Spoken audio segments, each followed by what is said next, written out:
Bonjour à tous et bienvenue dans cette nouvelle vidéo. Je suis ravie de vous retrouver. Aujourd'hui, on va parler d'un sujet qui est abordé par pas mal de personnes hypersensibles et j'ai souvent des questions à propos de ça. C'est le lien entre l'hypersensibilité et relations toxiques. En effet, il est dit que souvent les personnes hypersensibles sont plus sujets à expérimenter des relations toxiques et de la dépendance affective que d'autres personnes. Donc on va voir un petit peu pourquoi, quels sont les mécanismes et puis surtout comment se débarrasser de ça, comment entretenir des relations plus saines. Alors déjà j'aimerais revenir sur le terme de relation toxique parce que j'entends beaucoup de choses sur les réseaux par rapport à ça et on entend des choses avec lesquelles moi je suis pas forcément d'accord. On parle de personnes toxiques.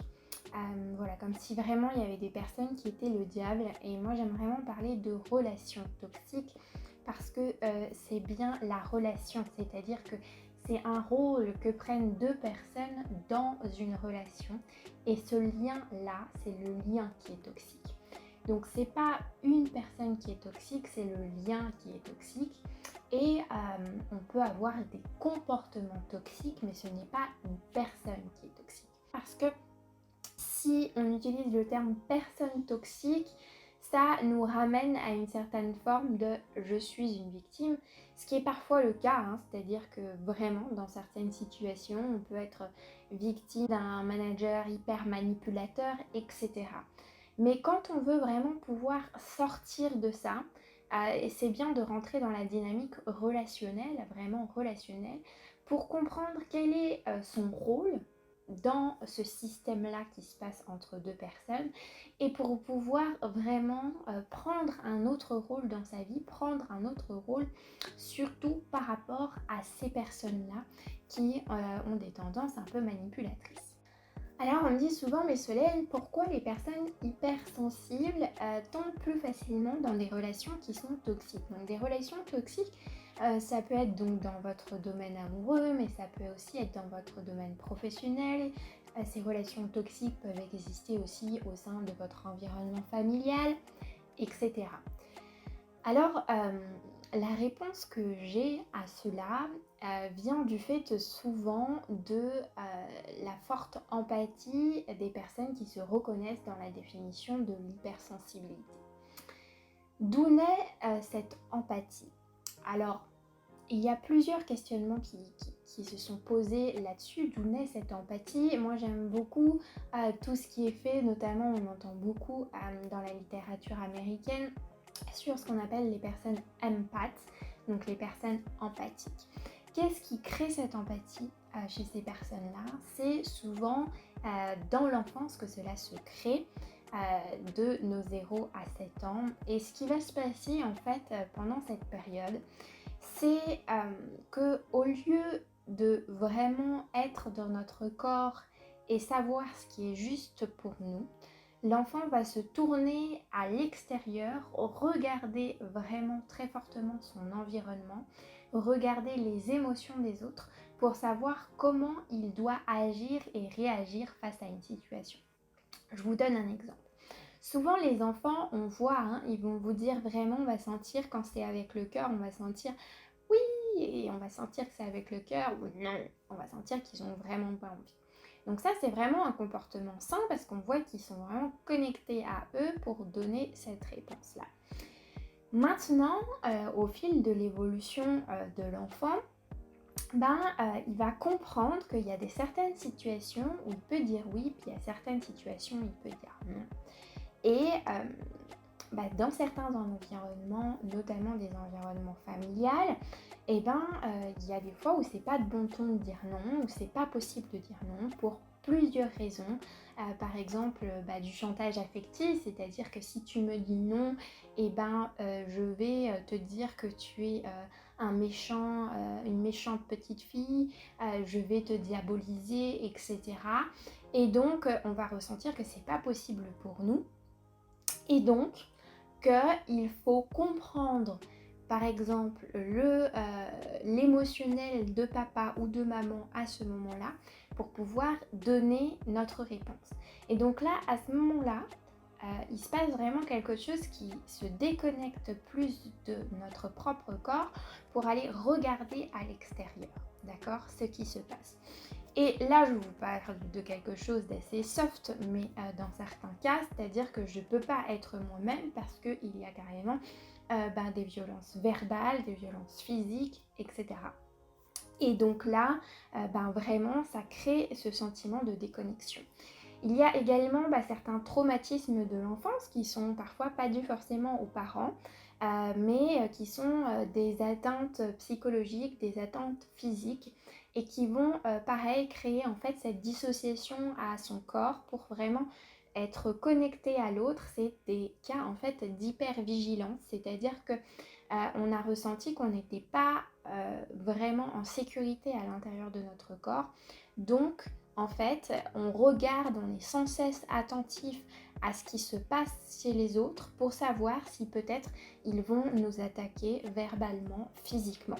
Donc on se décentre de soi pour aller vers l'autre et c'est là où en fait naît cette grande empathie. Elle naît en fait, je rappelle, l'empathie est vraiment différente de la compassion, hein. C'est en fait vraiment dans cette hypervigilance et dans cette observation accrue de vraiment le visage, les émotions d'une autre personne. Et donc vraiment, on a développé cette capacité très forte à comprendre un peu mieux que d'autres personnes, à observer un peu mieux que d'autres personnes quelles sont les sensations, les émotions des autres. Alors, il y en a qui pensent que en fait, la personne elle est hypersensible, donc en fait les événements de la vie vont être de manière plus forte pour cette personne-là, d'accord. Elle va vivre tous les petits traumatismes de l'enfance en fait de manière plus forte et plus profonde et donc ça va vraiment s'ancrer de manière plus forte à l'intérieur de soi. Et puis, il y a un peu le côté empathe dont je vous parlais, et je pense que plein de personnes en fait se reconnaissent dans la définition d'hypersensibilité parce qu'ils ont ce côté empathique qu'ils ont développé. J'aimerais juste rappeler un chiffre qui est assez alarmant, c'est pas pour plomber le moral de tout le monde, mais c'est simplement en France, dans une étude qui a été publiée par Le Monde, il y a un homme sur 8 et une femme sur 5 qui déclarent avoir vécu des violences physiques ou psychologiques avant l'âge de ses 18 ans. D'accord ? Tout ça pour dire qu'il y a des choses qu'on a pu vivre dans notre passé et certaines personnes se diront ah bah non, en écoutant cette vidéo, moi j'ai rien vécu de dramatique. Certaines personnes auront vécu des tas de choses dramatiques. Et finalement, juste peu importe, c'est qu'on a ce bagage-là, peu importe que c'était des petites ou des grandes choses, l'important c'est vraiment en fait ce qui va rester à l'intérieur de nous et les sensations qui vont rester à l'intérieur de nous et parfois une barrière de protection qui va se créer. Et ça, c'est vraiment ce qui crée souvent le fait qu'on a du mal à bien relationner avec d'autres personnes, à créer des relations saines avec d'autres personnes. Alors, en travaillant moi-même sur ce sujet et en accompagnant les hypersensibles vraiment sur ce sujet-là, j'ai pu voir comme vraiment un mécanisme pour sortir de ça, pour sortir de cette dépendance affective, pour sortir des relations toxiques et puis pour être capable en fait vraiment de créer de meilleures relations dans sa vie. D'accord ? Donc il faut bien comprendre que ça affecte pas forcément toutes vos relations et que ça ne veut pas dire que vous êtes antisocial, etc. Ça veut dire qu'il y a des mécanismes qu'il est bien d'aller travailler pour pouvoir être de plus en plus capable de me relationner et d'attirer aussi à vous des personnes avec lesquelles vous allez vous sentir plus en confiance. Alors le point numéro 1, c'est vraiment d'être capable de revenir à l'intérieur de son corps. Comme je l'ai expliqué, il y a souvent une dissociation et une observation de l'autre et donc c'est d'être vraiment capable de s'observer soi-même et de ressentir profondément à l'intérieur de nous-mêmes. Donc ça passe vraiment d'abord par des exercices qui vont être assez simples, qui vont être, par exemple, je vais au restaurant, d'accord, pour les personnes hypersensibles, il faut savoir qu'elles sont souvent capables de péter un câble devant la liste du restaurant, incapables de choisir ce qu'elles ont vraiment envie. D'accord? Donc, un exercice tout simple, c'est de se reconnecter à soi profondément, ressentir son corps et se dire « Ok, qu'est-ce que j'ai envie? Ok, j'ai envie de manger tomate burrata aujourd'hui. Ok, et je me fais pas tout un film dans ma tête. Alors, qu'est-ce qui serait mieux de manger aujourd'hui parce que j'en sais rien. Qu'est-ce qu'a pris l'autre personne dans son assiette? Qu'est-ce que bidule, truc muche, etc.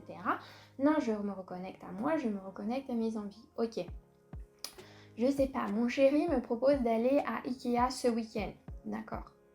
Et là, hop, parfois, chez les personnes hypersensibles, ça peut être vite un vent de panique. Ah ben je sais pas si j'ai envie d'aller à Ikea. Peut-être, est-ce que lui, il a vraiment envie d'aller à Ikea? Est-ce que ça lui fera plaisir? Est-ce que si j'y vais avec lui, il va plus m'aimer? Est-ce que bidule, truc muche? Voilà, il y a plein de choses qui se passent à 10 000 à l'heure dans le mental et du coup, qui déconnectent complètement la personne d'elle. Donc non, en fait, la question, elle est simple. Est-ce que j'ai envie d'aller à Ikea? Hop, je me connecte à mon corps. Ok, là comment je me sens? C'est quoi mes besoins? Ok, non, je me sens fatiguée. Est-ce que c'est le meilleur moment pour moi d'aller à Ikea? Non. Ok. Donc la réponse, non. Ok, mais je ressens peut-être quand même que j'aimerais bien, que c'est quelque chose d'important d'aller à Ikea pour le bien de notre appartement, pour que ça avance de ce côté-là. Donc, je suis capable de faire une réponse claire, c'est-à-dire non, je n'ai pas envie d'aller à Ikea, mais j'aimerais bien y aller la semaine prochaine. Alors, ça vous paraît hyper basique ce que je vous dis, mais vraiment, ça commence par là. Donc, on a tous nos petits trucs. Peut-être qu'il y a certaines choses pour vous qui sont plus faciles que d'autres. Prenez les choses du quotidien pour lequel c'est pas super facile pour vous. Et apprenez vraiment à revenir dans votre corps pour savoir quelles sont vos envies et quels sont vos besoins. D'accord? Souvent, quand on commence les accompagnements, j'invite vraiment les personnes à lister leurs besoins le plus souvent possible. Vraiment, quels sont mes besoins à chaque jour, quels sont mes besoins aujourd'hui, qu'est-ce que j'ai besoin de faire, etc. Parce que c'est vraiment en restant connecté à ses besoins qu'on va rester connecté à soi. Et qu'on va pouvoir créer vraiment ce sentiment de sécurité intérieure et donc d'arrêter d'aller chercher la sécurité chez les autres, mais être vraiment capable de créer cette sécurité à l'intérieur de nous. Une fois qu'on entraîne ça vraiment comme un muscle, et bien de plus en plus, on est capable de connaître nos besoins. Et une fois qu'on connaît nos besoins, la deuxième étape, c'est être capable de les exprimer aux autres. Ok, là, je ressens que j'ai besoin de me reposer, donc je te le dis, j'ai besoin de me reposer. Donc, je me respecte parce que tout de suite, je ne te dis pas oui pour te faire plaisir, je ne te dis pas oui parce que je pense que c'est mieux de te dire oui parce que sinon tu vas moins m'aimer ou sinon tu vas me rejeter, etc. Parce que il y a toutes ces blessures de l'enfance parfois qui peuvent remonter, etc. Non, je ressens que ce qui est mieux pour moi, c'est maintenant de me reposer. Donc, je te le dis, ok. Si, je sais pas, mon manager, il me parle mal, ok. Je suis pas en train d'interpréter, en train de dire, ok, oui, mais peut-être que j'ai fait ça mal, oui, mais peut-être que truc muche bidule truc. Non, je ressens à l'intérieur de moi. Est-ce que ce qu'il me dit, c'est correct pour moi? Est-ce que c'est correct? Si je me connecte à moi, à mon corps, je sais si c'est correct ou pas. Non, c'est pas correct. Peut-être que ce qu'il me dit dans le fond, c'est peut-être pas incorrect, mais peut-être que comment qu'il me le dit, c'est incorrect. J'en sais rien, il peut y avoir plusieurs situations. Donc là, je ressens. De quoi j'ai besoin? Posez-vous cette question le plus souvent possible. De quoi j'ai besoin? J'ai besoin d'un environnement bienveillant. Ok, c'est ça dont j'ai besoin. Ok, donc là, après, il y a la deuxième étape qui n'est pas toujours facile, mais c'est de l'exprimer. Ok, c'est pas correct pour moi que tu me parles comme ça. Moi, j'ai besoin d'un environnement bienveillant pour pouvoir faire correctement mon travail. D'accord? Et là, de plus en plus, donc du coup, on apprend à se respecter, on apprend à respecter nos besoins et on apprend à mettre les limites aussi qui sont nécessaires avec les autres. Et si peu à peu je mets les limites avec les autres, les gens ne débordent plus sur mes propres limites, ne débordent plus sur mon propre environnement, ne débordent plus sur quelque chose qui me met en sécurité. Mais souvent, la personne hypersensible va aller chercher la sécurité à l'extérieur d'elle et non pas à l'intérieur. C'est pour ça que c'est très important de rester connecté à son corps, de rester connecté à ses besoins et d'apprendre progressivement à pouvoir mettre ses limites. Le deuxième point, souvent qu'on travaille avec mes clients, c'est le fait de couper les liens toxiques. D'accord ? Alors ça, c'est un travail qui est un travail assez symbolique. Je ne sais pas si vous connaissez l'exercice des bonhommes aux allumettes. En fait, c'est d'aller couper les liens toxiques avec les personnes, notamment de notre entourage, avec les personnes avec lesquelles on a grandi. Ça ne veut pas dire couper les liens, d'accord ? Couper les liens toxiques, ça veut dire couper la toxicité du lien, d'accord ? Et bien souvent, il y a parfois cette relation toxique parce que, par exemple, pour un hypersensible, il a cru que pour être aimé, pour prendre sa place, il fallait satisfaire les besoins des autres, vraiment pas faire de vagues, satisfaire le besoin des autres pour être aimé, d'accord ? Et donc ça c'est la place qu'il prend dans le carcan, souvent familial. Et donc souvent, on fait des dessins, on travaille un peu en systémique avec le système, ce qui se passe dans la famille, pour être capable en fait de prendre une nouvelle place en fait. Est-ce que j'ai encore envie, pour certains, d'être cette petite chose fragile pour être aimée, d'être cette petite chose qui ne fait pas de vagues, d'être cette petite chose qui ne se met jamais en colère pour pas qu'on la gronde, etc. Et en fait, bien souvent, c'est un bâton qu'on tient, c'est-à-dire c'est un bâton ou une corde qu'on tient avec les personnes qu'on aime de manière très profonde. Et on tient ce truc parce qu'on a l'impression que si on le lâche, il y a le lien d'amour qui disparaît. Or, c'est pas un lien d'amour, hein. C'est un lien toxique qu'on est en train de tenir. Et bien souvent, quand on lâche ce lien-là, ça coupe pas forcément la relation, d'accord ? Ça coupe pas forcément la relation et au contraire, ça crée plus d'amour dans la relation, d'accord ? Parce que, je sais pas, moi, si avec votre frère ou votre sœur, par exemple, il y a eu toujours une relation de compétition, par exemple, et donc vous êtes là, il faut que je me mette inférieure, ou je crois que je dois être inférieure parce que si je dépasse ou si je suis supérieure, cette personne ne va plus m'aimer. Parfois c'est le film, complètement inconscient. Je rappelle que nos comportements sont régis à 90% environ, selon les études, par le subconscient. Donc c'est pas forcément des choses qu'on a conscientisées, mais c'est pour ça que c'est important de les conscientiser et de conscientiser ce qui est en train de se jouer dans les relations, notamment les relations qui nous ont construit pendant l'enfance. Et ok, si je tiens ça, est-ce que je peux lâcher que pour être aimée, je dois me mettre en situation d'infériorité ? Est-ce que je peux lâcher ça ? Ce qu'il faut bien comprendre là-dessus, c'est qu'il est possible que y a un moment dans notre vie, vous avez été victime peut-être de manipulation, peut-être de choc émotionnel, peut-être de choses comme ça. Et donc mon idée, c'est pas de vous dire c'est pas vrai, vous n'êtes pas une victime. Mais l'important, c'est maintenant en tant qu'adulte, comment je peux prendre ma responsabilité dans cette relation-là, parce que quand quelqu'un ne nous respecte pas sur la durée, c'est qu'il y a une partie de nous qui tolère ça, d'accord ? Et donc c'est comment, en fait, je peux arrêter de tolérer ce qui n'est pas acceptable pour moi, d'accord ? Et parfois ça va être des choses graves, parfois ça va être juste des choses moins graves, ça va être non en fait j'en ai marre que tu fasses pas la vaisselle par exemple.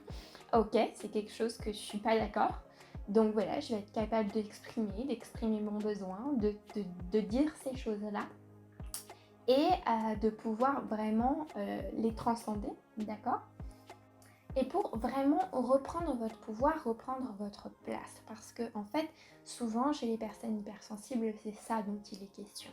C'est comment je prends vraiment ma place, d'accord? Je prends ma place, je prends de la place, je prends mon espace, j'exprime ce que j'ai besoin d'exprimer, je dis ce que je dois dire. Il n'y a que vous qui pouvez prendre cette responsabilité d'aller vraiment plus vous écouter à l'intérieur, prendre le temps d'écouter vos besoins, prendre le temps vraiment de faire la paix avec vous-même, de vous apporter cette sécurité intérieure, prendre le temps d'aller travailler sur vos croyances limitantes, sur vos relations toxiques du passé, etc.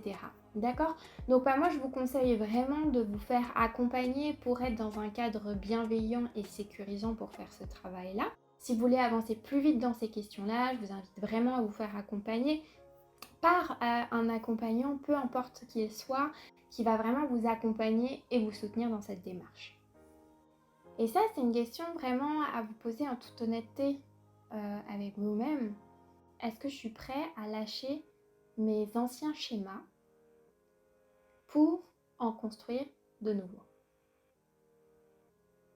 Et si la réponse n'est pas encore oui, ce qui est possible, c'est ok, c'est qu'il y a un travail à faire pour vraiment apprendre à lâcher ce qui a été, pour construire quelque chose de nouveau, pour savoir qu'est-ce qu'on a envie maintenant dans notre vie, pour prendre la responsabilité pleine de soi, d'acquérir les compétences pour être capable de relationner de manière saine avec les autres. Alors parfois on me dit, Solène, comment fait-on pour reconnaître si la relation elle est toxique ou pas?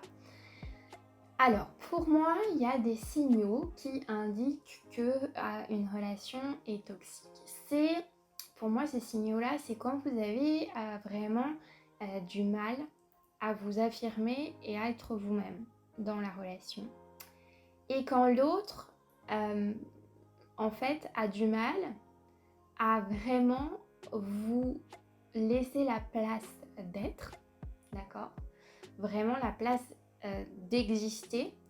Et puis, que quelque part, il ne veut pas voir vos besoins ou voir vos désirs en étouffant sans cesse vos besoins et vos désirs, d'accord? Si vous avez besoin d'être tranquille et que l'autre ne vous laisse jamais tranquille, si vous exprimez que vous avez besoin de partir une semaine ici et que l'autre vous explique A plus B que non, il ne faut pas que vous partiez parce que c'est pas ce que vous devez faire, parce que c'est pas ce qui est bon, parce que c'est pas ce qui est juste. Quand vous expliquez que vous aimeriez bien prendre tel ou tel travail et que quelqu'un d'autre vous dit non, mais je pense pas que c'est la bonne solution pour toi, tu devrais pas faire ça, etc. Donc ça veut dire que généralement l'hypersensible se laisse étouffer par l'autre personne, d'accord?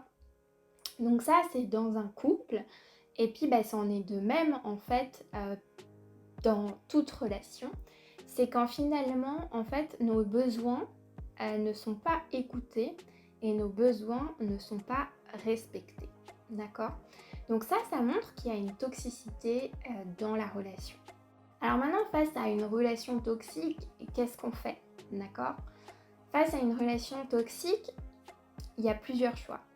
Il y a parfois cette relation est tellement toxique pour nous que la seule solution, c'est l'éloignement, d'accord? Parce que on ne se sent pas la possibilité, la capacité de reprendre son pouvoir dans cette relation-là, d'exprimer ses besoins, ou quand ses besoins sont exprimés, ils sont sans cesse tus et sans cesse non écoutés par l'autre personne, d'accord? Donc ça signifie généralement qu'il y a besoin de prendre une distance avec la personne, d'accord? Et puis parfois, il faut comprendre que on a tous des comportements toxiques, y compris nous-mêmes, y compris personnes hypersensibles. On a tous en fait des choses où on va être retranché dans nos peurs, et au moment où on va être retranché dans notre peur, on va plus être dans l'amour et on va avoir plutôt des comportements qui sont manipulateurs avec l'autre, d'accord? Et c'est pour moi de relationner avec des personnes qui ont conscience de leur propre toxicité, parce que on a tous une partie toxique, on a tous une partie d'ombre, d'accord? Et c'est super important de relationner avec des personnes qui ont conscience de ça, avec des personnes qui ne nient pas avoir des parties d'ombre, avec des personnes qui sont conscientes de leurs propres blessures du passé, qui sont conscients qu'ils ne sont pas tout parfaits, qui sont conscients qu'il y a des choses qui font pas bien et qui ne se prennent pas pour monsieur ou madame parfaite. Et ça, c'est super important parce que ça veut dire que vous êtes avec des personnes qui savent faire preuve d'humilité et qui savent se remettre en question, d'accord? Et donc, quand on est dans une relation, d'accord, ce que moi j'appelle une relation consciente, c'est-à-dire que c'est deux personnes qui ont conscience de qui elles sont, de leur part de lumière et de leur part d'ombre, et qu'elles vont faire en sorte, s'engager envers l'autre personne, de faire attention à ces parties d'ombre, même si parfois elles vont pas pouvoir faire autrement, d'accord, parce que c'est comme ça, parfois on a peur et qu'on a du mal, et encore plus avec dans des relations de couple où on aime la personne, où ça va être compliqué, il y a des choses vraiment qui vont se jouer à ce niveau-là, d'accord. Mais c'est d'être capable vraiment de pouvoir entamer une discussion à propos de ça, à pouvoir vraiment avec des personnes qui reconnaissent et qui ne nient pas cette partie-là. Donc ça, c'est quelque chose qui va permettre de construire une relation consciente. Vous n'avez pas besoin de chercher monsieur ou madame parfait, parce que en fait, ça n'existe pas. Et moi, je pense que cette génération un peu Walt Disney a fait beaucoup de mal, à cette génération où on est là, ah bah oui, il va falloir aller chercher l'homme parfait, la femme parfaite qui va répondre à tous mes besoins en fait, qui va, quand à la fin il se marient et eu beaucoup d'enfants, et c'est la fin, c'est la fin du jeu, c'est-à-dire que quand j'ai trouvé la personne, hop, je suis heureuse. Et or, je valide pas du tout cette chose-là, moi personnellement, c'est-à-dire que je pense que le chemin, il peut se faire à deux, dans une relation de conscience, où chacun peut en fait prendre conscience de sa propre toxicité pour l'autre, et profondément se remettre en question. Et c'est pour ça que moi je vous invite vraiment, je pense vraiment que le chemin vers les relations plus saines, c'est prendre conscience de ses propres parts d'ombre et de sa propre toxicité en fait, de ses propres mécanismes de manipulation à soi, etc. Parce que quand on prend conscience de ça, en soi, on est plus capable de le voir chez les autres en fait. On est plus capable de voir qu'est-ce qui est en train de se jouer. Et du coup, on est moins naïf. On n'est plus à idéaliser quelqu'un d'autre. Et on le voit en fait. On est plus capable de reconnaître ça chez les autres. Et de savoir si c'est acceptable pour nous ou si ça ne l'est pas. Donc si je devais vraiment finaliser cette vidéo, ça serait vraiment de vous dire que l'important, ce n'est pas de donner le pouvoir à quelqu'un, un pouvoir qu'il n'a pas, celui de vous rendre heureux, celui de vous satisfaire, celui de faire briller votre vie. C'est vraiment profondément de reprendre ce pouvoir à l'intérieur de vous. Et quand vous avez profondément ce pouvoir à l'intérieur de vous, il y a quelque chose un peu d'inatteignable en fait, parce que vous êtes dans votre sécurité intérieure, d'accord ? Vous êtes dans votre sécurité intérieure, vous savez ce qui est juste, vous savez ce qui est vrai pour vous-même. Ça veut dire que ce n'est pas une vérité générale, mais pour vous-même, vous savez ce qui est vrai. Vous savez ce qui est important. Et donc, il n'y a plus cette possibilité-là que quelqu'un vienne vers vous et que vous soyez complètement paumé en fait. Non, parce que vous savez que qui a le pouvoir, c'est vous, à propos de vous. Point à la ligne.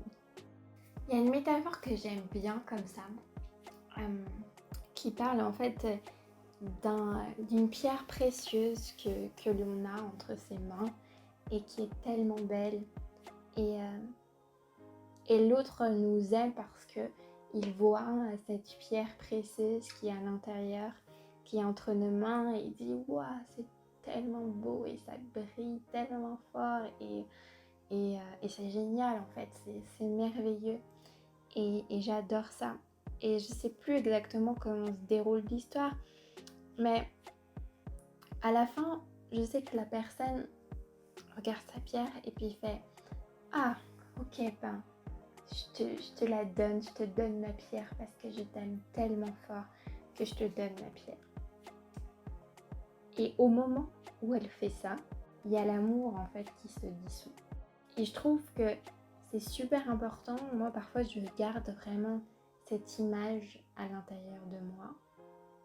Et y compris en coaching, y compris en tout ça, c'est que parfois, on a envie de donner aux autres nos ressources parce qu'ils nous renvoient les ressources qu'on a, une certaine beauté intérieure, voilà, les autres nous renvoient parfois dans l'amour, dans des liens d'amour, ce qui est beau chez nous. Est-ce que ça veut dire qu'on doit leur donner?